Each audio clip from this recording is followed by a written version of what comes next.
Write a letter to your friend advising him or her to visit the public library in his or her locality as frequently as possible. That is the question today. অর্থাৎ let's discuss the meaning of the question in our mother tongue Bengali language. চলো আমরা আমাদের যে মাতৃভাষা তাতে কি হয় এর অর্থটা কোশ্চেনটার সেটা আগে একটু জেনে নিই, তারপরে আমরা উত্তর নিয়ে আলোচনা করব। তোমরা দেখতেই পাচ্ছ স্ক্রিনে যে write a letter to your friend, তোমার বন্ধুকে একটি চিঠি লেখো, অ্যাডভাইজিং হিম, তাকে পরামর্শ দিয়ে বা তাকে উপদেশ দিয়ে, to visit the public library. Public library বলতে আমরা কাদেরকে বুঝি, কোনটাকে বুঝি? না, অবশ্যই লাইব্রেরি বা গ্রন্থাগার বা পাঠাগার, যেটা মেন্ট ফর পাবলিক অর্থাৎ কমন পিপল, সাধারণ মানুষের জন্য সদস্যপদ দেওয়া হয় বই পড়বার জন্য বা বই সংগ্রহ করে নিয়ে এসে পড়ে আবার সেটা ফেরত দেবার জন্য। In his or her locality, তারই এলাকায় এরকম একটা পাবলিক লাইব্রেরি আছে, সেখানে গিয়ে ভিজিট করতে অ্যাজ ফ্রিকুয়েন্টলি অ্যাজ পসিবল, যত ঘন ঘন সম্ভব, যখনই হাতে সময় থাকবে অবসর বা ইচ্ছে হলো সেখানে গিয়ে বই পড়বার জন্য একটা দামি উপদেশ দিয়ে তাকে এই চিঠিটা লিখতে বলা আছে। তো আমরা অবশ্যই যদি চিঠির ক্যাটেগরি নিয়ে একটু আলোচনা সেরে রাখি এখনই, তাহলে we must mention that letter is divided into two sections. লেটারকে আমরা জেনারেলি দুটো ভাগে ভাগ করে থাকি, তাই তো? One is formal letter, another is informal letter. অর্থাৎ প্রথমটা হচ্ছে প্রথামাফিক চিঠি বা অফিসিয়াল লেটার, কোনো সরকারি আধিকারিক বা কোনো প্রতিষ্ঠান প্রধানকে চিঠি লেখা। আর informal letter means those letters that are written to friends, relatives, near and dear ones, সেই সমস্ত চিঠি যেগুলো সাধারণত কাদেরকে লিখি আমরা? আমাদের বন্ধু বান্ধব, আত্মীয় স্বজন, পরিবার পরিচিতি, এদেরকে যখন আমরা চিঠি লিখি সেটাকে আমরা কি বলে থাকি?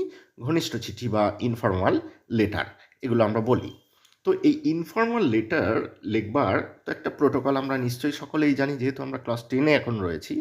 তো প্রোটোকল সম্পর্কে আমরা যেটুকু জানি সেটা যে আমরা যখন ইনফর্মাল চিঠি লিখব, এই জাতীয় চিঠি লিখব, অবশ্যই যিনি চিঠি লিখছেন অবশ্যই তিনি কি করবেন?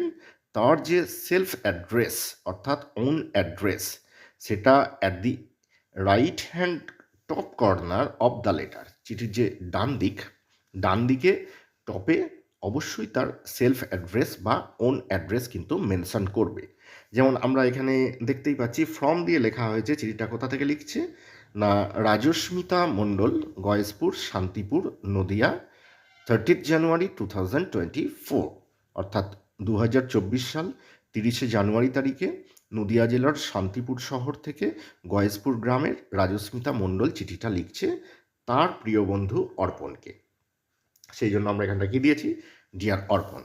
অবশ্যই এটা কিন্তু উল্লেখ রাখতে হবে যে কে চিঠিটা পাঠাচ্ছে, আমরা সেই মতো কিন্তু লিখেছি, তোমরা খেয়াল করেছো। এবারে ডিয়ার অর্পণ অর্থাৎ যাকে চিঠি লেখা হচ্ছে তার নাম কি?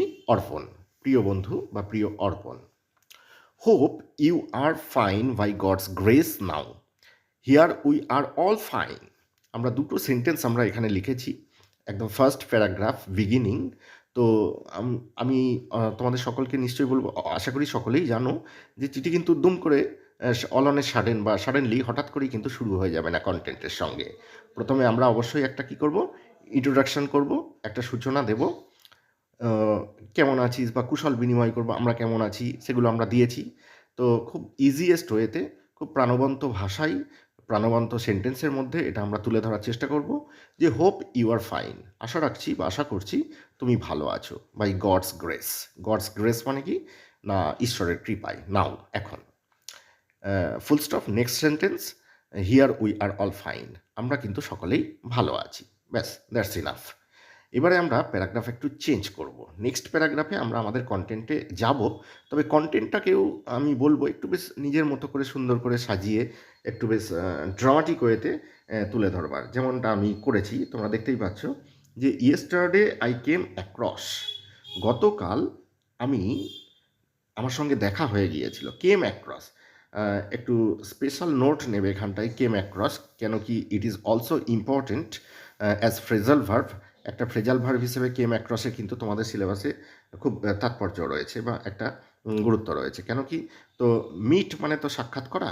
তো তার রিপ্লেসমেন্ট ফ্রেজাল ভার্ব হিসেবে আমরা যখন ব্যবহার করব, রিপ্লেসমেন্ট হিসেবে ফ্রেজাল ভার্ব ব্যবহার করব, তখন কিন্তু আমরা এই কাম অ্যাক্রসটা ব্যবহার করব। কাম অ্যাক্রস মানে কি? অ্যাকচুয়ালি হঠাৎ দেখা হয়ে যাওয়া। অর্থাৎ আই কেম অ্যাক্রস মানে আমার হঠাৎ দেখা হয়ে গেল ইওর কাজিন। কাজিন মানে কি? তোমার খুড়তুতো ভাইয়ের সঙ্গে। লিভিং অ্যাট মাই টাউন, যে কিনা আমাদেরই শহরে বসবাস করে। কাল হঠাৎ দেখা হয়ে গেল। তো ফ্রম হিম, তার কাছ থেকে, I have come to know, আমি জানতে পেরেছি, that you have got addicted to mobile phone, that you have, I have come to know that you have got addicted, যে তুমি নাকি আসক্ত হয়ে পড়েছো। অ্যাডিক্টেড, অ্যাডিক্টেড শব্দটার অর্থ হচ্ছে কোনো কিছুর প্রতি নেশাগ্রস্ত হয়ে পড়া বা আসক্ত হয়ে পড়া। কিসের প্রতি আসক্ত হয়ে পড়েছো? To mobile phone. তো মোবাইল ফোনে নাকি তুমি আজকাল বড্ড বেশি আসক্ত হয়ে পড়েছো। তো আমি বলবো যে তোমাদেরকে, হঠাৎ করে তোমরা ভাবছো যে মোবাইল ফোন কোথা থেকে এলো লাইব্রেরিতে যাওয়ার কথা বলে। না, ব্যাপারটা উপস্থাপন করবার জন্য এরকম একটা ড্রামাটিক সিচুয়েশন কিন্তু ক্রিয়েট করেছি আমি, যে কী করে জানতে পারলাম তুমি লাইব্রেরিতে যাচ্ছ না বা সময়টা খরচ করে ফেলছো অন্য জায়গায়। সেটার জন্যই আমি এই লাইনটা মন থেকে তুললাম। তো ইউ স্পেন্ড মাচ টাইম, তুমি নাকি অনেকটাই সময় খরচ করে ফেলছো by being active in social media, অর্থাৎ সোশ্যাল মিডিয়াতে অ্যাক্টিভ থেকে, যেমন ফেসবুক, ইউটিউব, হোয়াটসঅ্যাপ, এগুলোতে অ্যাক্টিভ থেকে তুমি নাকি অনেকটাই সময় খরচ করে ফেলছো। স্পেন্ড, স্পেন্ড মানে কি? সময় খরচ করে ফেলা বা অতিবাহিত করা। I am writing this letter to give you, আজকে আমি চিঠিটা লিখছি তোমাকে দেবার জন্য। কি দেবার জন্য? The advice of visiting a public library. Yes, যদি বলা হয় যে what is the purpose of writing this letter, সেটাই আমি এবার খোলসা করে বা ক্লিয়ারলি এক্সপ্লেন করছি যে I am writing this letter, এই চিঠিটা লিখছি to give you the advice, তোমাকে উপদেশ দেওয়ার জন্য, ভিজিটিং এ লাইব্রেরি, একটি লাইব্রেরি বা পাবলিক লাইব্রেরি অর্থাৎ জনপাঠাগার, সেখানে যাওয়ার জন্য, instead of using social media, অর্থাৎ তো সোশ্যাল মিডিয়া ব্যবহার করে যে সময়টা নষ্ট করছো, তার পরিবর্তে পাবলিক লাইব্রেরিতে গিয়ে বই পড়া আমার মনে হয় অনেকটাই ভালো। এই উপদেশটা দেবার জন্যই কিন্তু আমি তোমাকে এই চিঠিটা লিখছি। Next sentence, library is a store house of books, periodicals, magazines, reference materials. তো লাইব্রেরি, সবার প্রথমে let's discuss what is library. লাইব্রেরিটা কী অ্যাকচুয়ালি, সেটা আগে ক্লিয়ার একটা কনসেপ্ট আমরা তুলে ধরছি, যে লাইব্রেরি হলো এমন একটা স্টোর হাউস বা একটা ভাণ্ডার অফ বুকস, যেখানে কি রাখা থাকে? অজস্র বই থাকে, পিরিয়ডিক্যালস থাকে, অর্থাৎ পর্যায়কালীন যে সমস্ত পত্রিকাগুলো বার হয়, পাক্ষিক বা 15 দিন অন্তর কি 1 সপ্তাহ অন্তর। ম্যাগাজিনস, ম্যাগাজিনস মানে কি? শুধু পত্রিকা। রেফারেন্স মেটেরিয়ালস, রেফারেন্স মেটেরিয়ালস মানে প্রাসঙ্গিক বই। আমরা তোমরা যে পাঠ্যাংশে ক্লাসে বইগুলো পড়ো, তার সঙ্গে সামঞ্জস্য রেখে কিছু বই তোমরা সেখান থেকে সংগ্রহ করতে পারো, সেগুলো পড়তে পারো। তো লাইব্রেরি কিন্তু এরকমই একটা important place where different books, periodicals, magazines, reference materials are available for your own benefit, তোমাদের উপকারের লাগার জন্যই কিন্তু এগুলো রাখা থাকে। তো next sentence, you may have the best use of your leisure by reading books in a library. So leisure, this word is very important. leisure means leisure, leisure means অবসর। কি বলা হচ্ছে পরের বাক্যে? You may have the best use of your leisure, তোমার যে অবসর সময়, সেই অবসর সময়টাকে সর্বোত্তমভাবে কাজে লাগাতে পারো by reading books in a library, অর্থাৎ লাইব্রেরিতে গিয়ে বই পড়ার মধ্যে দিয়ে। Reading books would enrich you with knowledge, বই পড়ে কী হবে না? বই পড়ে তোমার উপকার যেটা হবে সেটা হচ্ছে উইল এনরিচ ইউ, সেটা কিন্তু তোমাকে যথেষ্টই সমৃদ্ধ করবে, উইথ নলেজ অর্থাৎ অনেকটা জ্ঞান সরবরাহ করবে, তোমার মধ্যে জ্ঞানের পরিমাণকে বৃদ্ধি করবে। নানান ধরনের বই পড়ে তোমার জ্ঞানটা কিন্তু আরেকটু প্রসারিত হবে। অ্যান্ড ওয়াইডেন, ওয়াইডেন শব্দের অর্থ কি? ওয়াইডেন মানে হচ্ছে প্রসারিত করা। ইয়োর থটস, থটস মানে কি? চিন্তাভাবনা। তোমার চিন্তাভাবনাকে কিন্তু অনেকটাই বৃহৎ আকার দেবে বা প্রসারিত করবে। এটা কিন্তু একটা important aspect, good aspect of visiting a library. এটা কিন্তু একটা ভালো দিক লাইব্রেরিতে যাওয়ার, এটাও আমরা তুলে ধরলাম। আর কি পয়েন্ট দিচ্ছি না? Moreover library would give an opportunity, এছাড়াও লাইব্রেরি আমাদেরকে দিয়ে থাকে, কি দিয়ে থাকে? An opportunity. অপরচুনিটি মানে কি? সুযোগ। কিসের সুযোগ দিয়ে থাকে? To have any book you like for reading, যে কোনো বই সংগ্রহ করতে যেটা আমরা পড়বার জন্য পছন্দ করি।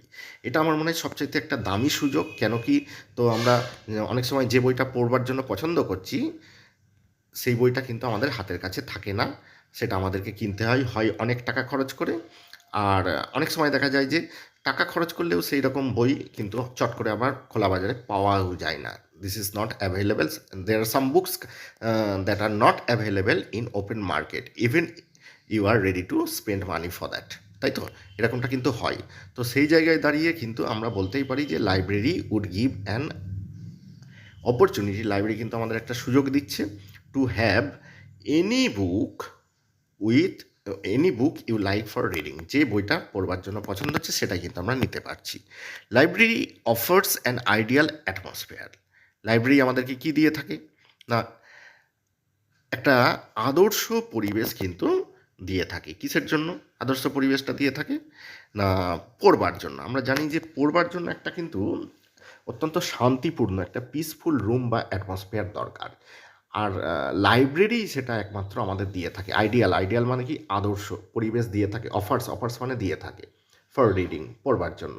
As it remains absolutely quiet, যেহেতু এটা সবসময় কিন্তু ভীষণভাবে কি থাকে, নীরব থাকে বা শান্ত থাকে। Next sentence, full stop. By visiting library, লাইব্রেরিতে গিয়ে you would be able to, তুমি কিন্তু সমর্থ হবে, কি করতে সমর্থ হবে, এবল টু মানে সমর্থ হবে, to have an access to the zone of intellectual people. Yes, intellectual people means অর্থাৎ বুদ্ধিমান লোকজন, আর জোন মানে কি, কোনো একটা অঞ্চল বা একটা স্থান।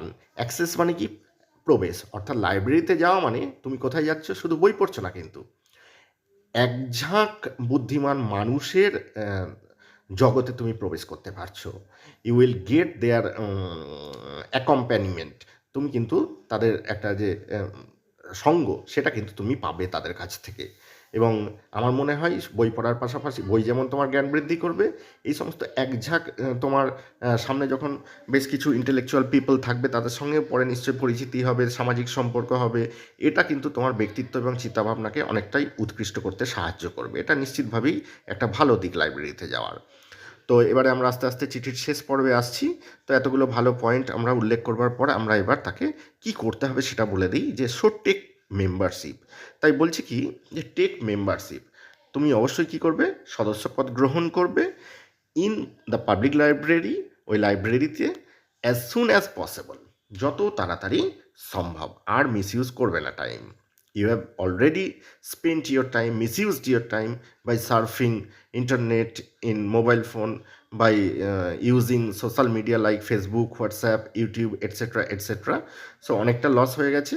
As soon as possible try to attend library and start processing for having the membership from there, এবং সেখানে পৌঁছাও, সেখানে গিয়ে প্রসেসিং কিন্তু স্টার্ট করে দাও সেখানকার মেম্বারশিপ নেওয়ার জন্য, so that you can take books to your house, বই নিয়েও আসতে পারবে বাড়িতে সেখান থেকে কার্ড থাকলে, and start visiting it as frequently as possible, এবং যতটা ঘন ঘন সম্ভব, যত বার সম্ভব তুমি কিন্তু লাইব্রেরিতে যাবে ফর রিডিং, বই পড়বার জন্য।